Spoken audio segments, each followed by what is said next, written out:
sais pas si vous vous rendez compte, mais le monde a technologiquement énormément changé en environ 15 ans. Ma génération, enfin notre génération, enfin la génération 90-95 a vécu ce changement. T'as vu, dans le mot vécu, il y a le mot cul.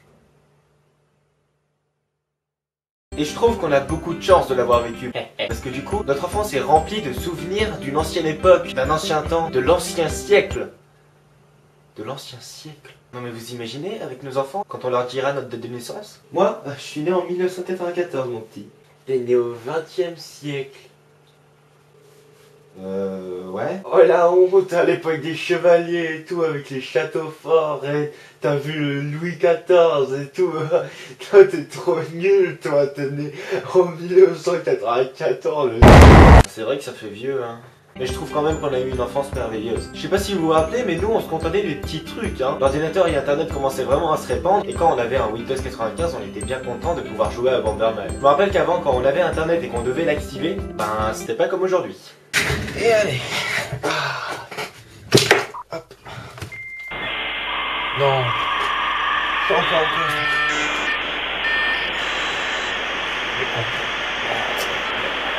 Ouais, j'en ai encore besoin d'un exorciste en fait. Non, t'as rien à dire sur ça. En plus, à cette époque-là, il n'y avait pas grand-chose sur internet. Par exemple, il n'y avait pas les codes triche d'un jeu. Du coup, pour avoir des codes, il fallait acheter un manuel truc et astuces. Et les codes, c'était pas genre tu deviens le soleil et tous tes ennemis deviennent des glaces géantes. Non, non. Attendez, j'ai quand même dépensé des sous pour ce truc. Alors, autre chose, du fait qu'on n'avait pas internet, il n'y avait aucun avis extérieur sur un jeu. Du coup, on se fiait toujours à la boîte du jeu. Pas mal de boîtes étaient comme celle-ci. Pour ceux qui connaissent sérieux, il est pas traumatisant ce jeu quand t'es petit. Du coup, mon cerveau m'avait dit boîte comme celle-ci égale jeu. Du coup, je me suis fait avoir pas mal de fois. Je ne comprenais pas trop le but du jeu, si vous voulez tout savoir. J'ai aussi essayé de jouer à un antivirus.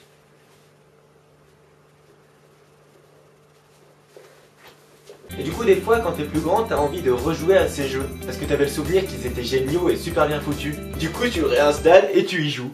Ramène-toi, espèce de petite vermine. J'ai envie de te poser une question. Espèce d'andouille.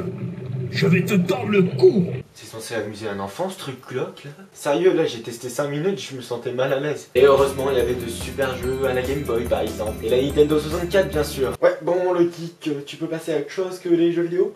Oui, et bien, à part les jeux, notre enfance a été bercée par les meilleurs Disney, les Pixar et les Miyazaki. Des films qui vendent du rêve. Aujourd'hui, on retrouve pas vraiment ça, hein. Il y a pas mal de boosts commerciales, et puis... après, il y a des trucs qui sortent du lot. Non, en fait, non. Bon, si j'avoue, ok, il y a certains films d'animation encore aujourd'hui qui sont vraiment pas mal. Pense à Dragon, par exemple. Ou encore plus récemment, Tintin. On a aussi vécu Les Seigneurs des Anneaux au cinéma. Et ça, c'est juste énorme. On a aussi vécu Les Francs, l'attentat du 11 septembre, le passage à l'an 2000 et tout plein d'autres trucs. Sérieux, le monde a vraiment évolué depuis cette époque. Surtout au niveau technologique, en fait. Imaginez juste un pauvre mec de 98 qui rencontre un mec de 2011. Et tu vois, j'ai un MP3 et je peux mettre au moins 20 musiques dessus. Et puis j'ai une disquette de 20 MO aussi. Et puis tu le croiras jamais, mais j'ai un nouvel appareil photo. Mais devine, il peut filmer. Bon, il n'y a pas le son, mais c'est énorme. D'accord, est-ce que tu savais que mon portable pouvait prendre des photos, filmer avec du son, faire GPS, être un réveil, être un agenda, envoyer des messages, aller sur internet, écouter de la musique et aussi appeler. Et il est tactile aussi.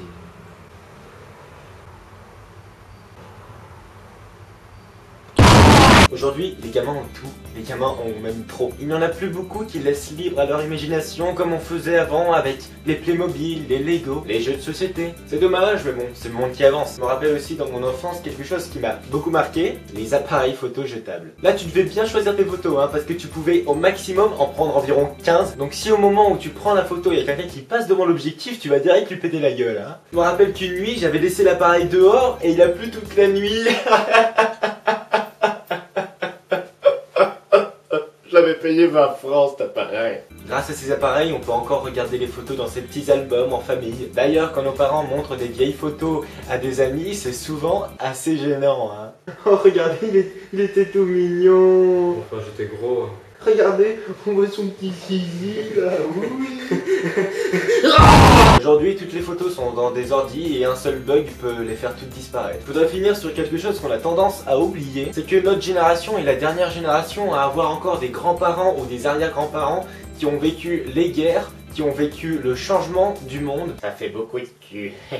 Ça c'est précieux et la prochaine génération ne l'aura pas. Sauf s'il y a une troisième guerre mondiale, bien sûr. Voilà, c'était un podcast un peu spécial et un peu moins drôle. Mais bon, c'est un sujet qui me tenait à cœur, alors voilà. J'ai pas envie de dire que c'était mieux avant, mais... c'était mieux avant.